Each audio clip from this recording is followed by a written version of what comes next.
God. Arabiknya al-ilah. Ya. Nah, siapa yang dimaksud oleh the God? Ini kan the God itu kan artinya dalam bahasa Indonesia kan dewa itu gitu kan. Sang dewa, sang sembahan. Nah, ini mengacu kepada satu sosok. Nah, sosok yang mana? Nah, kita lihat di paragraf berikutnya di sini ya.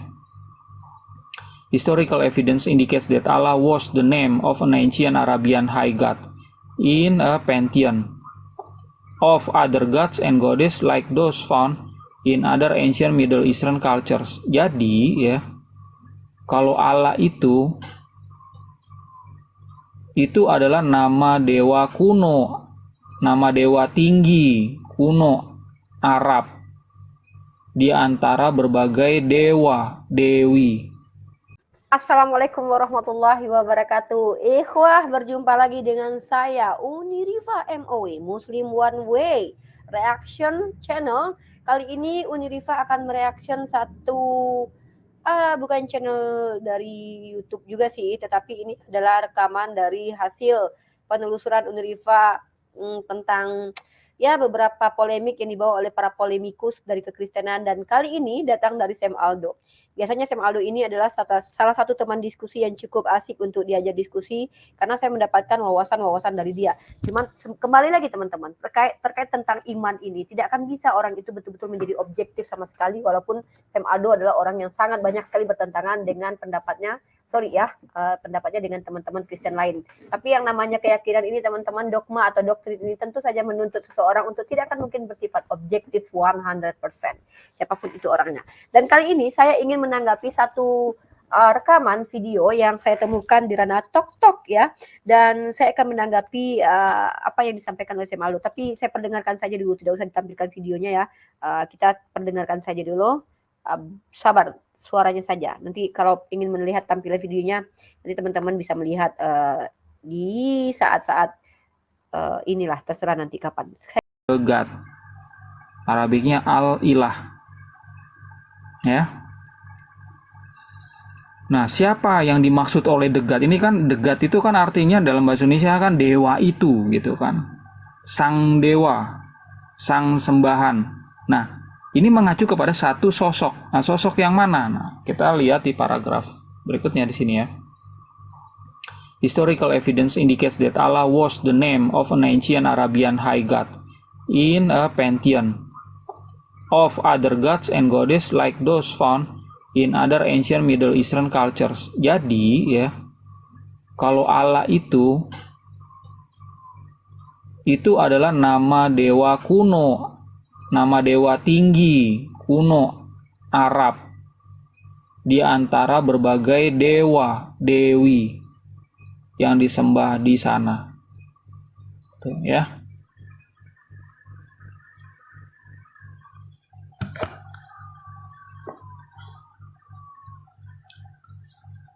Jadi jelas ya teman-teman.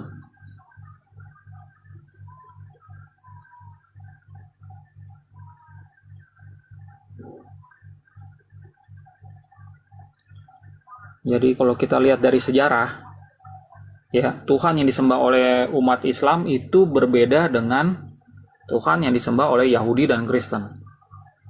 Ini kalau kita bicara dari point of view historical, ya, itu jelas, ya, ditulis juga oleh Dr. Farah Carroll, ya, dalam bukunya Kaiser Farah PhD. Ya, judul bukunya adalah Islam 7 editions ya. Nah, ini dalam bukunya ini dijelaskan di sini. Ini jelas ya. Ini bukunya ya.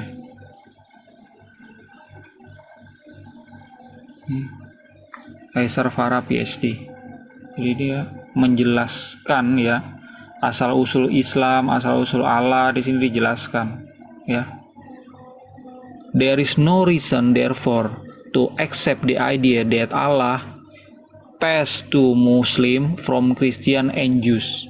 Jadi nggak ada alasan lagi untuk menerima ide kalau kata Allah, nama Allah itu yang diterima sama Muslim itu berasal dari Kristen atau dari Yahudi.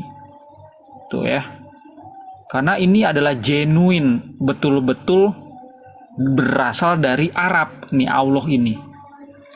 Ya, di tanah Kanaan, di tanah Yudea itu nggak ada. Ya, ada juga catatan sebentar ya. Itu memang genuine, berasal dari Arab. Di situ ditulis jelas. Bentar saya cari catatannya.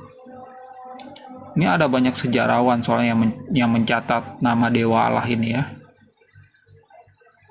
Jadi teman-teman begini ya. Ini hal yang sudah sering kita diskusikan, berulang-berulang, berkali-berkali. Bahkan ini adalah hal yang sangat-sangat membosankan sebenarnya buat saya. Tentang nama Allah Subhanahu wa Ta'ala. Tidak ada satupun umat Islam seharusnya ya yang betul-betul membaca Al-Quran itu menyatakan bahwa Allah itu adalah nama Tuhan yang baru muncul di tangannya Nabi Muhammad SAW atau dari lisannya baginda Rasulullah Muhammad SAW. Karena memang umat Islam mengakui sendiri bahwa yang namanya para kaum kafir Quraisy, orang-orang jahiliyah zaman dahulu, itu mereka mengenal Allah. Datanya mana bahkan di Al-Quran sendiri. Saya akan tunjukkan datanya ya. Bentar. Bentar ya teman-teman. Ini ya. Saya akan tunjukkan Al-Qur'annya.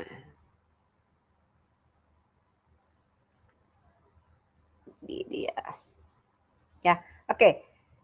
Oke, kita baca surah Az-Zumar ayat 38. Saya akan bacakan. Dan sungguh jika engkau tanyakan kepada mereka siapakah yang menciptakan langit dan bumi, niscaya mereka menjawab Allah. Di situ dijelaskan oleh Al-Quran. Nah, katakanlah kalau begitu tahukah kamu tentang apa yang kamu sembah selain Allah? Jika Allah hendak mendatangkan bencana kepadaku, apakah mereka mampu menghilangkan bencana itu? Atau jika Allah hendak memberi rahmat padaku, apakah mereka dapat mencegah rahmatnya? Katakanlah, cukuplah Allah bagiku, kepadanya lah orang-orang bertawakal berserah diri. Jadi Sam Aldo ketika mengatakan bahwa Allah itu adalah Tuhannya orang-orang Arab, kita harus jujur dalam ranah ini. Manuskrip atau informasi sebagai orang beragama yang kita dapatkan tentu dari internal kita. Contoh Islam itu dari kalangan skolar Islam yang mendapatkan informasi berdasarkan sumber riwayat hadis yang tentu umat Islam sendiri yang membentuk apa yang membuat metode-metode kajian tentang hal itu, walaupun nanti kemudian orang-orang dari luar akan mengkaji juga. Begitu juga dengan kekristenan. Lalu bagaimana dengan Yahudi kemudian juga Kristen? Kenapa mereka tidak tertulis nama Allah di kitabnya? Ini yang perlu kita bahas. Masalahnya adalah kita tidak bisa nafikan bahwa sebutan Elohim atau Allah itu ada dalam ranah Yahudi ataupun Kristen, walaupun tidak bisa kita samakan bahwa artinya adalah Allah, itu padanannya ada kata ilah.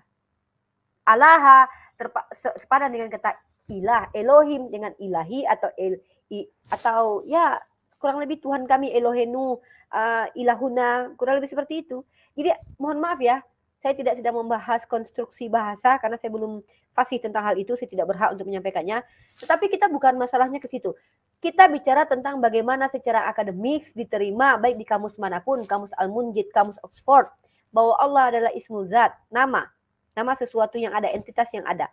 Nah, lalu bagaimana kita memahami bahwasanya ketika ada argumen dari Sam Aldo yang mengatakan bahwa Allah itu adalah salah satu nama dewa, hal yang perlu kita pahami di sini adalah ketika kita bicara tentang dewa, tradisi dewa-dewi itu biasanya menunjukkan bentuk atau wujud. Maka yang menjadi pertanyaan kemudian bagi Uniriva kepada Sam Aldo atau teman-teman Kristen yang membawa asumsi bahwa Allah adalah salah satu sembahan yang dipadankan dengan dewa, tunjukkan satu saja berhala yang bernama Allah. Tunjukkan satu saja bentuk benda, entah bulan, entah bintang, yang disembah, kemudian disebut dengan nama Allah. Kita minta itu saja. Nah, jadi kalau ketika kalian tidak mampu membuktikan bahwa ada berhala yang bernama Allah, maka tidak masalah ketika kalian mengasumsikan bahwa umat Islam atau umat sebelum Islam itu sudah mengenal Allah. Yes, yang namanya Tuhan pasti sudah dikenal lebih dahulu. Yang perlu diketahui ya, tidak sedikit juga scholar ahli sejarah yang mengatakan betul bahwasanya Nabi Muhammad itu adalah keturunan dari Nabi Ismail yang membawa tentu ajaran bapaknya, yaitu ajaran Abraham. Nah, banyak sekali ada beberapa ya, mungkin dari kalangan awam juga yang menolak bahwa Nabi Muhammad itu terkorelasi dengan Nabi Ismail alaihissalam. Saya bisa membuktikan bahwa Nabi Ismail itu adalah memang nenek moyang dari Nabi Muhammad SAW. Dan ini terdapat dalam literasi kekristenan sendiri. Kekristenan sendiri yang punya.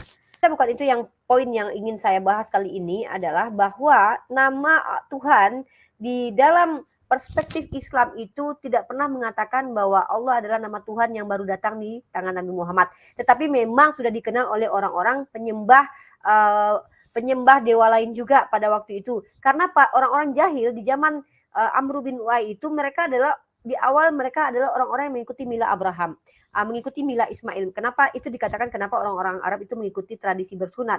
Nah, bahkan sebenarnya ini tidak menjadi polemik juga tentang konsep ketuhanan juga antara orang Yahudi dengan orang Arab orang Muslim di Arab itu tidak ada perbedaan tentang konsep ketuhanan, tidak ada perbedaan tentang esensi ketuhanan. Yang menjadi perbedaan antara Islam dengan Yahudi adalah apakah Yesus adalah Mesias atau Nabi Muhammad adalah Nabi.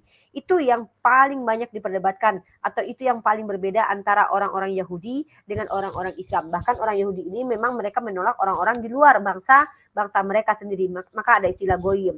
Nah, terlepas daripada itu, bagaimana tentang nama Allah ini? Kita secara logika saja kalau kita berpikir bahwa bagaimana mungkin nama Tuhan itu bisa berubah-ubah. Tidak mungkin nama Tuhan itu berubah-ubah. Maka kita percaya bahwasanya memang nama Allah adalah nama Tuhan yang disembah oleh orang-orang terdahulu. Tetapi kenapa kemudian tidak dikenal kata Allah dalam manuskrip atau dalam teks-teks orang Yahudi saat ini dan teks-teks kekristenan? Perlu kita pahami ya.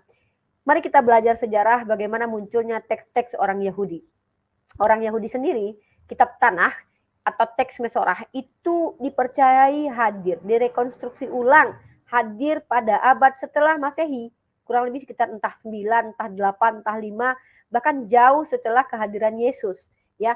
Yang lebih dulu ada teks kitab 5 atau 5 kitab Musa itu adalah Septuaginta yang pada zaman Raja Ptolemy 2 abad sebelum Masehi kira-kira itu konon kabarnya diterjemahkan dari apa yang dibawa oleh orang-orang Israel yang diambil dari 12 suku, terdiri dari sekitar 70-an orang yang menerjemahkan kembali bahasa atau kitab mereka ke dalam bahasa Yunani, dan itu tidak bisa dipertanggungjawabkan secara ilmiah. Kenapa? Kita tidak tahu siapa saja tokoh-tokohnya dan kitab apa saja yang mereka bawa, apakah berbentuk hafalan atau berbentuk manuskrip yang mereka terjemahkan kembali ke bahasa Yunani, atau mereka duga-duga dari pemikiran mereka. Kita tidak pernah tahu, dan siapa yang mengkanonnya ulang kemudian menjadi 5 kitab Musa itu. Nah, sementara orang Yahudi mereka memiliki tradisi lisan juga. Itu disebut dengan Torah Sebealpeh, ada Torah Sebiktaf ya kalau tidak salah ya. Sorry kalau saya salah menyebutkannya karena ini bukan bahasa yang lazim bagi saya. Nah, Torah lisan atau Torah yang belum sempat tertulis ini dipercayai oleh orang-orang Yahudi sebagai sesuatu yang datang dari Tuhan juga, yang adalah informasi dari Tuhan juga, yang kemudian mereka tuliskan untuk menguatkan doktrin mereka sebagai orang Yahudi. Nah, wajar kiranya tidak ada kata Allah di dalam perspektif Yahudi ataupun Bible. Karena kalau kita lihat bagaimana bahasanya sudah berubah, yang ada adalah hanya salinan. Yang kemudian kita tahu bagaimana orang Yahudi juga sangat menjaga tidak sembarangan menyebut nama Tuhan. Maka dipastikan bahwa orang Yahudi itu sampai sekarang tidak tahu. Kita tidak tahu bagaimana cara mereka melafazkan nama Tuhan mereka. Mereka hanya menyebut dengan Adonai dan Hashem. Lalu tiba-tiba ada orang Kristen yang muncul kemudian mengatakan bahwa mereka juga beriman kepada Tuhan yang Bani Israel, mengatakan nama Tuhannya adalah Yahweh, Yahweh. Sementara orang Yahudi sendiri tidak pernah melafazkan nama Tuhannya secara sembarangan. Bahkan kita tidak pernah mendengar orang Yahudi menyebutkan nama Tuhannya seperti apa lafaznya. Dan perlu kita ketahui juga bahwa bahasa Ibrani dengan bahasa Arab dan bahasa Aram itu adalah bahasa yang serumpun.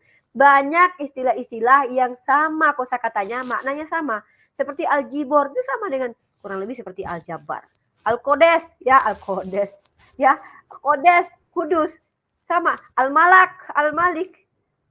Ya, jadi ketika kita bicara tentang nama Tuhan, bagaimana mungkin saya berpikir begini ya, secara logika, ketika mereka tidak boleh menyebutkan nama Tuhan sembarangan, menurut teman-teman, bolehkah mereka menuliskan nama Tuhan sembarangan dalam sebuah kitab? Ini pertanyaan. Dan apalagi kita tahu bahwa kitab Septuaginta itu tidak tahu siapa yang menuliskannya, walaupun dikatakan dari rabi-rabi Yahudi yang dipilih oleh Raja Ptolemy. Pertanyaannya siapa mereka? Bisakah kita menelusurinya? Tidak ada yang tahu. Until now ya. Nah, jadi mari kita mencoba untuk jujur. Tidak menutup kemungkinan bahwa yang disembah oleh Bani Israel adalah Allah, sebagaimana yang diinformasikan oleh Al-Quran. Kenapa? Karena mereka tidak pernah menyebutkan nama Tuhan mereka. Yang ada adalah kita hanya menemukan empat huruf suci yang disebut dengan tetragrammaton, yaitu huruf Yod, He, Vav, dan He. Bagaimana cara menyebutkannya? Tidak ada yang tahu. Tidak ada yang tahu. Nah, kemudian yang menjadi lucu kemudian ketika Sam Aldo berkata bahwa Allah ini adalah Tuhan negeri Arab. Allah adalah Tuhan negeri Arab. Ya. Sementara dia juga mendapatkan informasi bahwa kata Allah ini saya tidak mengatakan saya sepakat atau tidak sepakat ya, karena saya masih bertawakuf dalam hal ini. Ada sebagian scholar ya, entah dari kalangan Islam, dan saya pun tidak mampu menyebutkan namanya, ini berseliweran begitu saja, bahwa kata Allah itu berasal dari kata al-ilah, walaupun banyak juga scholar dari Islam yang membantah ini tidak sesuai dengan kaidah bahasanya. Ya, tapi secara logika kita berpikir bahwa apapun asal kata dari kata Allah itu, tetap kata Allah, kata ilah itu adalah kata yang pernah hadir, yang disematkan kepada Tuhan. Tapi pertanyaannya, kata Allah ini apakah ada menjadi nama salah satu berhala di kalangan orang Arab, baik di kalangan kafir Quraisy, kalangan kaum musyrikin, di tanah Arab atau di tanah lainnya, atau di tanah Mesir atau di Yerusalem. Adakah seperti sebagaimana ada Sam Aldo pernah menunjukkan kepada saya, kata El itu ada berhalanya. Bahkan kata El sendiri itu ada berhalanya. Ya. Tapi kata Allah, apakah ada berhalanya? Kalau Sam Aldo mengatakan bahwa Allah adalah salah satu nama Tuhan di negeri Arab, saya sepakati itu.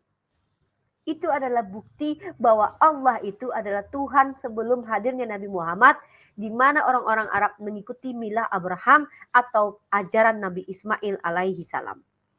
Saya sepakati itu. Ya, Sam Aldo saya anggap adalah orang yang cukup open minded. Tetapi akhir-akhir ini ada sedikit perubahan. Seperti biasa teman-teman, kalau sudah berkaitan dengan doktrin, dengan agama, orang yang tadinya akademis, orang yang tadinya berusaha objektif, itu akan berubah pelan-pelan. Mungkin Julius ingat, salah satunya adalah Justin Edo, yang di awal ketika berdiskusi sangat objektif, kemudian berakhir menjadi pendebat yang sekarang sudah menghilang. Banyak sekali kita lihat. Dulu kiamat itu ya, ini karakteristik para apologet atau pendebat dalam kalangan Kristen ya.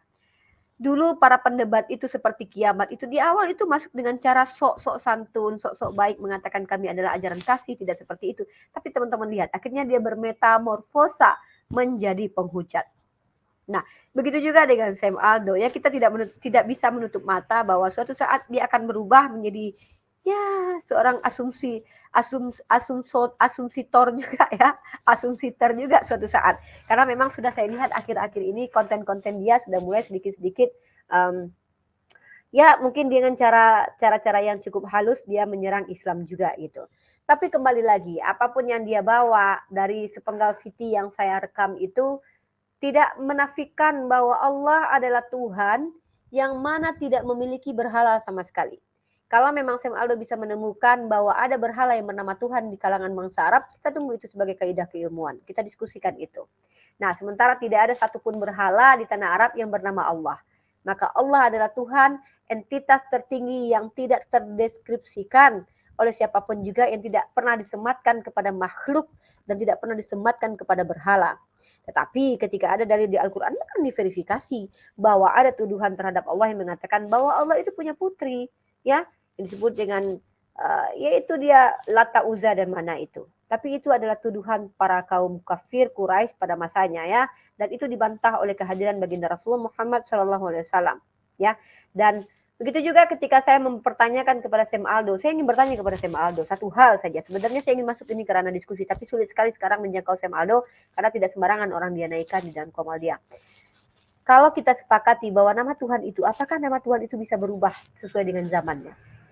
Itu menjadi pertanyaan kemudian. Kalau memang iya, tolong tunjukkan kepada saya. Sejak kapan nama Yesus sebagai Tuhan itu diimani oleh orang Israel? Tentu kalian menjawab tidak ada, karena Yesus saja lahir di abad pertama. Kemudian nama Tuhan kalian yang menjadi Yesus itu, sebelumnya nama Bapa itu siapa? Kemudian siapa nama Roh Kudus? Apakah Tuhan yang disembah oleh Bani Israel tidak mempunyai nama? Kalau kita bicara tentang tetragramaton itu, udahlah, kita tidak usah banyak cerita lah. Cukup orang Yahudi saja memperkenalkan siapakah Yod He Vav itu, bagaimana cara melafazkannya. Jadi kita tidak usah berasumsi liar terkait tentang keyakinan orang Yahudi. Jangan mewakili orang Yahudi ya. Saya berharap kita mewakili agama masing-masing.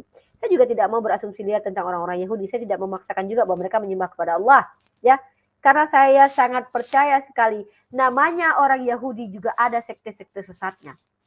Bahkan itu diverifikasi oleh iman Kristen, di mana ada Yahudi dari kalangan Saduki dan Farisi.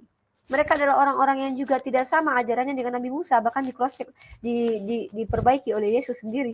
Nah, jadi kita tidak bersandar kepada Yahudi ya, agama Islam ini. Agama Islam tidak bersandar kepada agamanya orang Yahudi. Kita tidak mengatakan bahwa akar agama Islam ini berakar dari agama Yahudi. Kita mengklaim bahwa agama Islam ini, Nabi Muhammad melanjutkan tongkat estafet kenabian yang sudah ada sebelumnya, Musa, Abraham, David. Kita mempercayai bahwa Islam ini adalah ajaran yang relevan dengan ajaran para nabi, para Bani Israel.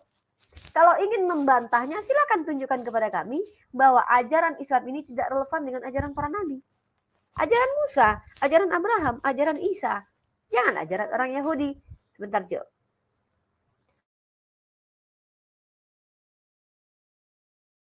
Nah, jadi artinya apa? Kita sebagai umat Islam ini hanya meminta bukti atas tuduhan-tuduhan dari orang-orang kafir. Kalau mereka mengatakan bahwa ajarannya orang Islam itu tidak terkorelasi dengan ajaran orang-orang nabi-nabi terdahulu, mari kita buktikan dalam ranah diskusi. Saya bersedia mendiskusikan itu. Apakah betul nabi-nabi terdahulu mengajarkan konsep yang sama dengan umat Islam atau justru konsep yang sama yang diajarkan oleh orang Kristen?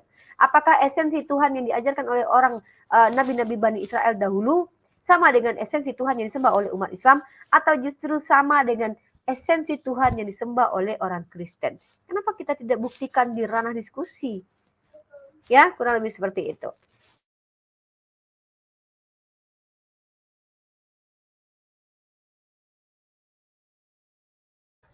Oke, jadi begitu ya kurang lebih.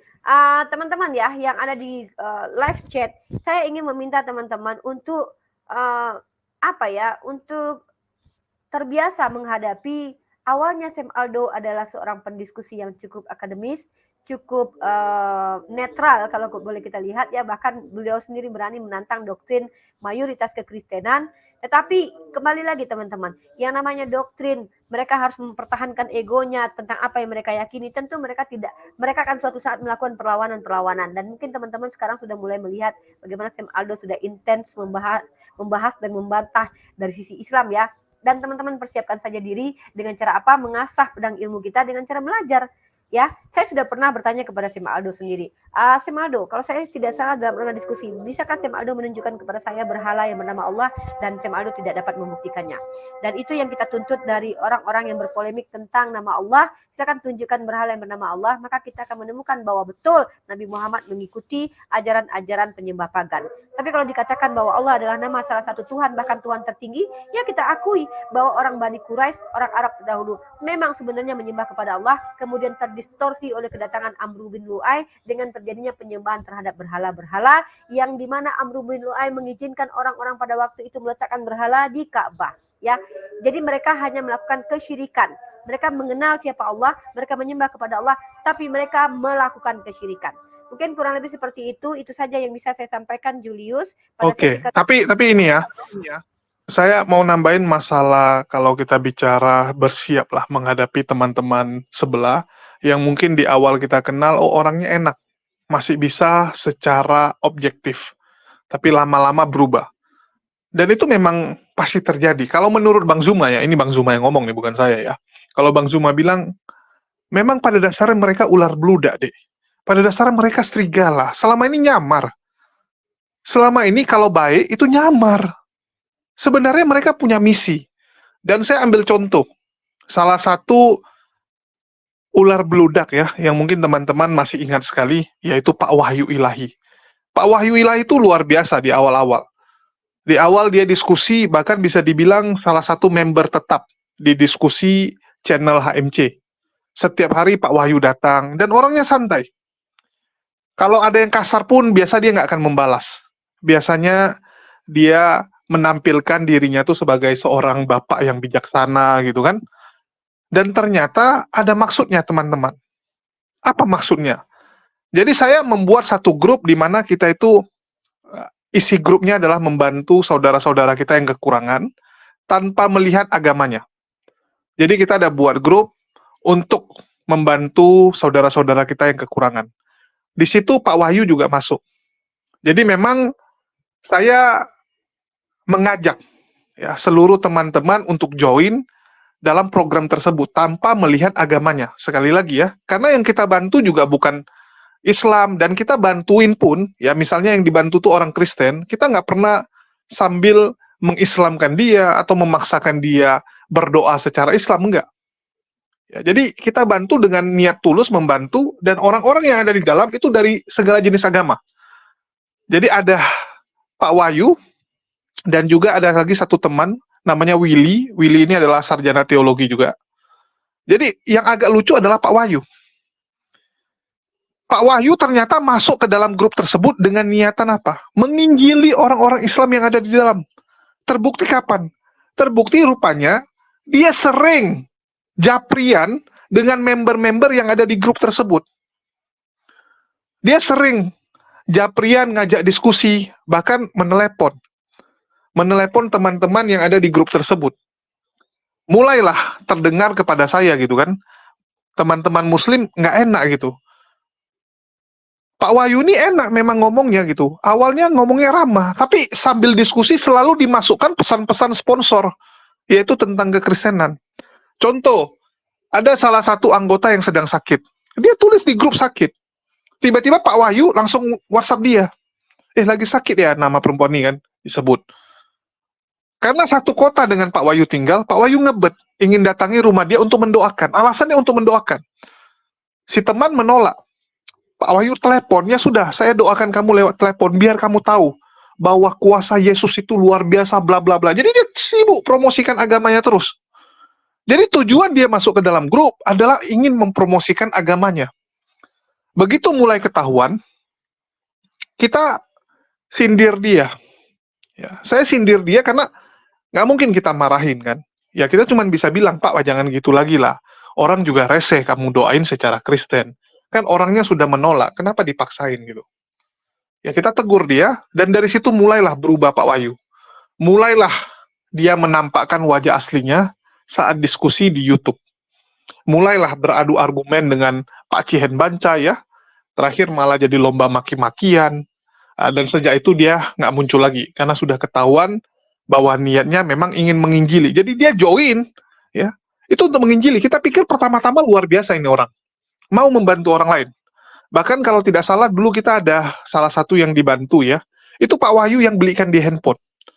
Memang handphone yang murah, yang cuma 200.000 kan, yang penting dia punya handphone untuk bisa komunikasi dan kerja. Nah, dia yang bantuin, Pak Wahyu yang belikan langsung, bayangkan. Kita pikir memang niatnya membantu, rupanya sambil pesan-pesan sponsor dimasukin. Yaitu tentang kekristenan, ya, orang-orang di grup tersebut selalu diinjili secara pribadi. Dan kita sudah sering melihat orang-orang seperti itu. Di awal-awal bagus, tapi lama-lama mulai menunjukkan taringnya, mulai menunjukkan jati diri aslinya. Nah, itulah para Polikarpus ini. Mungkin itu aja. Ada lagi tambahan Uniriva dari teman-teman sebelah ini yang makin hari makin menunjukkan wajah aslinya. Bahkan John Peter ya, yang sebelumnya bukan penghujat, sekarang sudah masuk jadi penghujat. Lucu juga ini.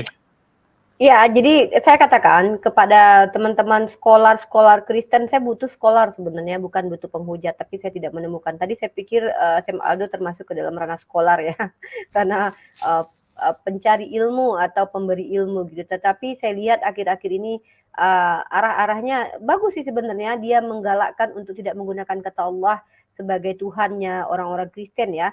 bagus sekali, ada sisi positifnya, tetapi ada satu hal yang menurut saya itu adalah sesuatu yang perlu diluruskan juga dalam perspektif Sam Aldo, bahwa ketika kita bicara bahwa Allah adalah salah satu Tuhan yang disembah oleh orang pagan, bukan berarti Allah adalah Tuhan paganisme. Kenapa? Kalau kita bicara pagan, definisi pagan itu sendiri seperti apa sebenarnya ya? Kata pagan itu kan memang berasal dari orang Kristen yang menganggap orang-orang di luar mereka itu pagan. Kalau kita bicara tentang avodazara, penyembahan kepada berhala, sesuatu yang berbentuk, sesuatu yang menyerupai makhluk, maka itu yang saya katakan, tunjukkan saja bahwa Allah itu adalah nama dari suatu benda, suatu makhluk yang memang disembah sebagai Allah, sebagai Tuhan, dan namanya adalah Allah. Nah, itu baru kita fair dalam diskusi ini. Tapi kalau seandainya tidak ada ditemukan, maka bukan hal yang aneh ketika Allah adalah Tuhan negeri Arab, orang-orang Arab yang kemudian disekutukan dengan berhala-berhala lain, karena kita sepakat itu dalam Al-Quran juga diberikan informasinya.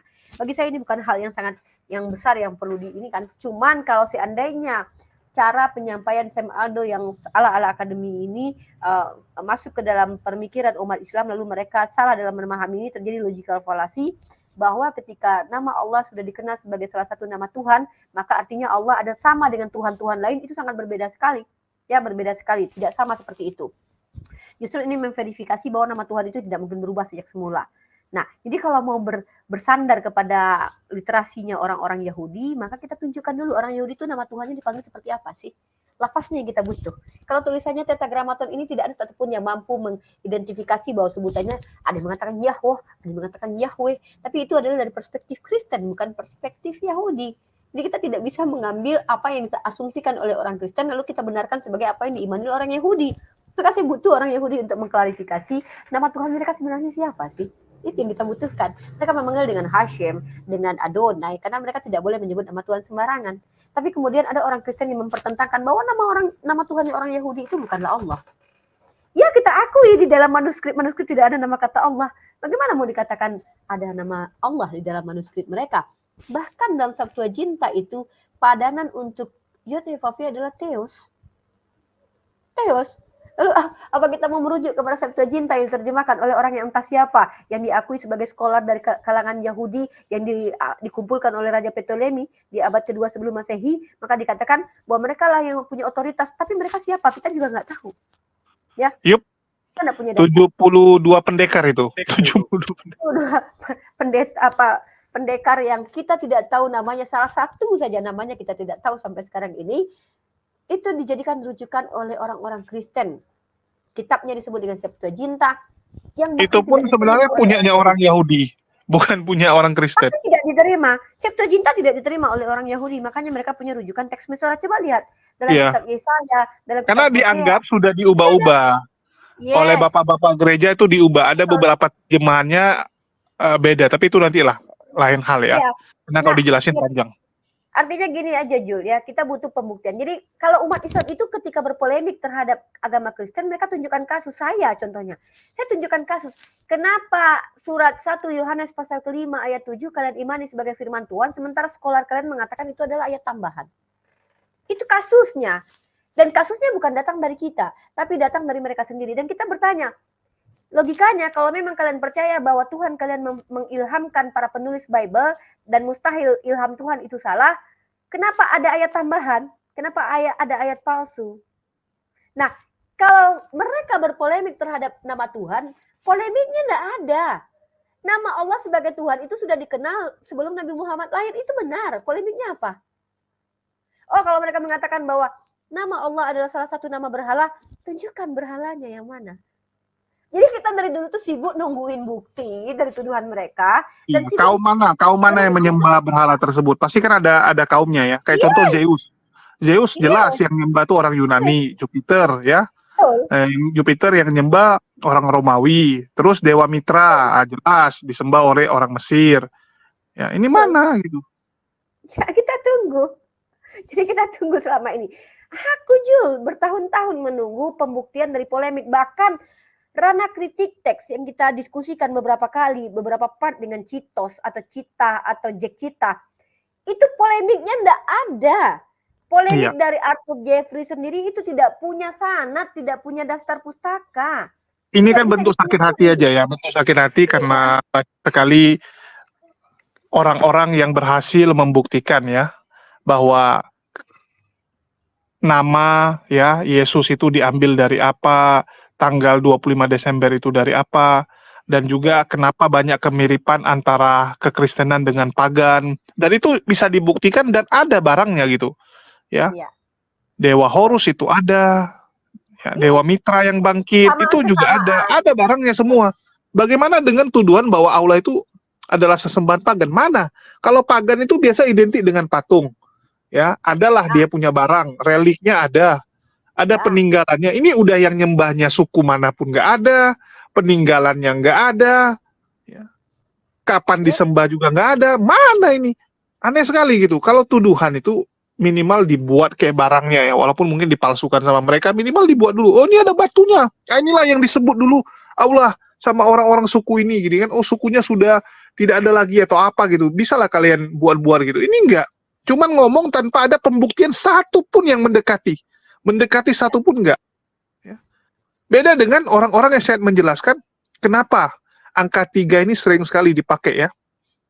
Oleh orang Romawi dipakai, orang Yunani dipakai, Mesir juga 3, bahkan kita lihat orang-orang Hindu juga, ya masih 3 juga gitu. Apakah Kristen ini mengadopsi atau meniru? Ya kita nggak tahu. Ya, ini yang Bahkan teman-teman kamu Kristen tahu tinggal nggak, Jul? jawab. Jul, tahu nggak, Jul? Aku kan kemarin baca ini ya, buku filsafat ini ya. Tentang konsep 3, kalau kita bicara konsep 3 itu ya, itu sudah dulu dari Plotinus, Jul, di abad ke pertengahan itu. Dan pada waktu itu memang konsep Trinitas sedang sedang dirancang pada waktu itu. Dengan adanya konsili kan 325, sementara Plotinus ini ada di abad di 200-an, di abad ke-200-an.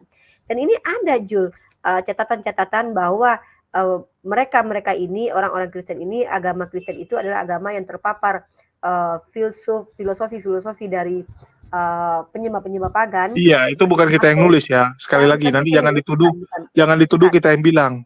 Kalian bisa bukan. dapat literasinya, dan itu benar-benar, aduh, itulah kenapa Ya. dipertanyakan, kok mirip pagan, mirip dengan pagan, kebetulan atau memang mengadopsi. Ya, ini yang perlu dijawab. Nah, ini nih, Plotinus ya. Saya bacakan, mungkin teman-teman kalau mau rujuk bukunya, ini adalah di buku Profesor Dr. Ahmad Tafsir Filsafat Umum Akal dan Hati sejak Thales sampai Capra. Oke. Ini ya, ini aku bacakan ya. Tujuan filsafat Plotinus ialah tercapainya kebersatuan dengan Tuhan. Kau tengok, motivasinya hampir sama. Caranya ialah pertama-tama dengan mengenal alam melalui alat indera. Dengan ini ia mengenal keagungan Tuhan. Kemudian kita menuju jiwa dunia, setelah itu menuju jiwa ilahi. Jadi perenungan itu dimulai dari perenungan tentang alam menuju jiwa ilahi. Nah, aku bacakan ya.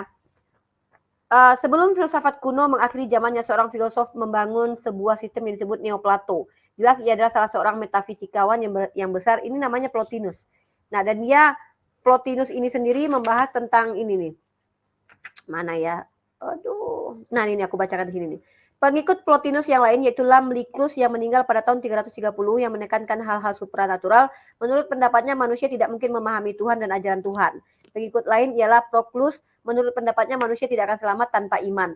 Agama memainkan peranan amat penting dalam filsafatnya. Pada Simplicius, filsafat lama ditutup keimanan menang mutlak. Nah, penganut Kristen memandang rendah Neoplato. Ya, di awal. Bagi mereka filsafat spekulatif tidak hanya kosong tetapi juga tidak cocok dengan penyelamatan. Nah, tapi masalahnya apa yang diusung oleh Plotinus ini bahwa ada 3 hal ya, the one, kemudian the soul, kemudian apa lagi ya, itu mirip-mirip dengan ajaran Trinitas. Mirip-mirip dengan ajaran Trinitas gitu. Nah, apalagi kita tahu bahwa kekristenan ini tidak jauh dari bagaimana orang Romawi ya. Kita tahu Paulus sendiri adalah berwarga Romawi dan dia menjadi utusan untuk orang-orang yang tidak bersunat, itu dari kalangan orang-orang yang ada di Athena, orang-orang yang ada di Efesus, itu orang-orang Romawi. Dan dia tidak jarang mengutip sudut pandang atau perkataan-perkataan dari para filsuf, seperti dari perkataan Epimenides yang ada di dalam Kisah Para Rasul kalau tidak salah ya. Dan saya sering mengutip itu. Nah, artinya apa? Terpaparnya kekristenan dengan ajaran pagan Romawi itu juga bahkan dianalisa atau diklaim oleh salah satu rabi Yahudi bernama Ben Abrahamson. ketika aku DM dengan beliau, karena aku berteman dengan dia di Facebook ya. Mungkin kalau teman-teman pernah lihat diskusi lintas iman di London atau di Speaker Corner di Hyde Park ya, ada salah satu Rabi Yahudi bernama Ben Abrahamson. Karena dia mengatakan bahwa Kristen itu adalah percampuran antara ajaran pagan dengan ajaran Yahudi. Kurang lebih seperti itu. Itu sudut pandang dari orang-orang Yahudi. Nah, jadi kita tidak bisa kita bisa mengulas kok. Ada buku-buku yang mencoba membuat sebuah analisa bahwa Kristen ini terindikasi mengadopsi ajaran pagan. Ya, karena pertama sekali yang perlu kita pahami, kekristenan itu orang-orang Yahudi pada zaman Yesus hadir itu di bawah penjajahan. Di bawah zaman Helenisasi, dan memang patut dicurigai kenapa Yesus mengajarkan ajaran kepada orang Yahudi kemudian tiba-tiba kitabnya berbahasa Yunani, padahal Petrus dan juga Yohanes bukan orang-orang terpelajar. Kemudian tiba-tiba muncul catatan-catatan Yohanes menggunakan bahasa Yunani. Ini agak cukup mencengangkan gitu. Tapi kalau doktrinnya nanti imani dengan adanya kuasa Roh Kudus manusia bisa berbahasa asing, itu kita tidak bisa bahas, Jul. Betul. Oke, itu aja. Ya, silakan Ya. Uni. Ada lagi? Ya, intinya poin pada kali ini saya ada 2 poin yang ingin saya tekankan pada kali ini. Pertama, ketika dikatakan bahwa Allah adalah salah satu nama Tuhan yang disembah oleh orang Arab, itu benar. Bahkan itu diverifikasi oleh Al-Quran seperti yang saya sampaikan tadi. Yang kedua, bukti bahwa Allah adalah Tuhan dewa pagan, ya buktikan mana berhalanya. Yang ketiga, teman-teman muslim jangan kaget ya ketika pertama teman-teman muslim menemukan salah satu orang-orang Kristen yang di awal berdamai, di awal asik untuk diajak diskusi, jangan terlalu berharap banyak bahwa mereka akan konsisten dengan karakter mereka. Ya, bisa jadi mereka adalah serigala berbulu domba. Nah, tapi kita sebagai umat Islam harus konsisten menjalankan iman Islam bahwa kita harus bersikap adil. Saya tidak akan pernah menampar orang-orang Kristen yang tidak menuduh Islam dengan asumsi liar. Saya akan memperlakukan mereka selayaknya mereka akademisi atau scholar atau orang-orang yang belajar. Saya akan tempatkan mereka pada tempatnya. Kita diskusi, bawa data saja dan ajukan pertanyaan. Jangan kita yang mengasumsikan ajaran-ajaran Kristen.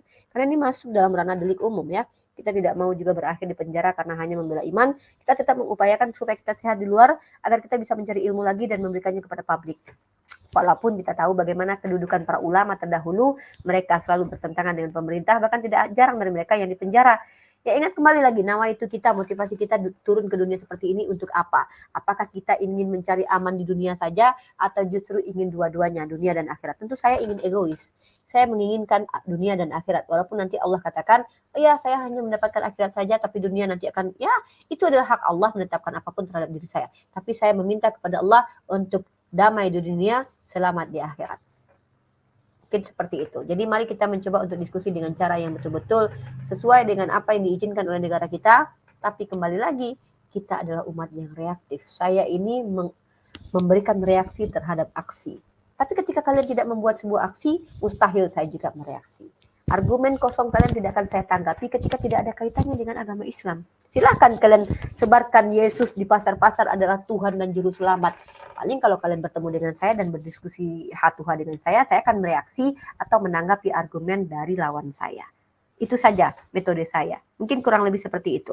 Mohon maaf kalau ketika ada perkataan saya yang salah, informasi yang tidak sesuai dengan data dan fakta, tolong di cross check. Saya bersedia untuk dikomen, untuk dikritisi karena saya seorang pelajar. Saya terlepas dari kesempurnaan karena saya bukan makhluk sempurna dan saya juga manusia yang sedang belajar. Pasti banyak kesalahan yang saya akibatkan dari ketidakmampuan saya, dari keterbatasan saya. Maka teman-teman bisa mengisi kekosongan saya dengan cara apa? Berikan edukasi kepada saya.